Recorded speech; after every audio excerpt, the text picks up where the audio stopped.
Une délégation de la Banque mondiale, BM, a été reçue, mercredi, au ministère de l'Énergie et des Mines, où les moyens de renforcer la coopération entre les deux parties dans les différents domaines du secteur ont été examinés, a indiqué un communiqué du ministère. Conduite par le directeur de la région du Maghreb et de Malte au sein de la région Moyen-Orient et Afrique du Nord, Amadou Moustapha Ndiaye, la délégation de la BM a été reçue par le secrétaire général, SG, du ministère de l'Énergie et des Mines, Abdelkrim Aouissi, en présence de plusieurs cadres du ministère.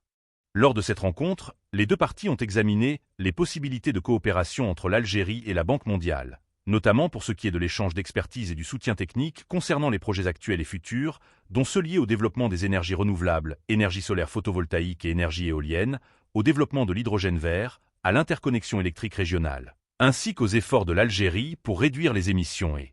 aux projets du secteur en général.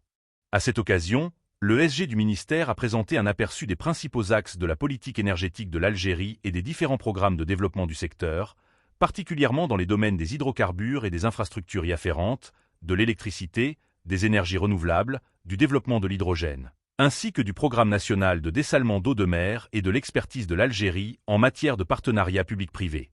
Évoquant, par ailleurs, les projets tracés pour renforcer et diversifier la croissance économique, le SG a mis en avant le rôle joué par le secteur pour répondre aux besoins nationaux en énergie, électricité, gaz et produits pétroliers, et assurer une couverture énergétique à long terme via des projets d'augmentation des capacités de production et de développement des industries de transformation des hydrocarbures, à l'instar du développement de la pétrochimie, de l'augmentation des taux de récupération, de la réduction des émissions et de la capture du carbone dans le cadre de la réduction de l'empreinte carbone dans l'industrie pétrolière et gazière.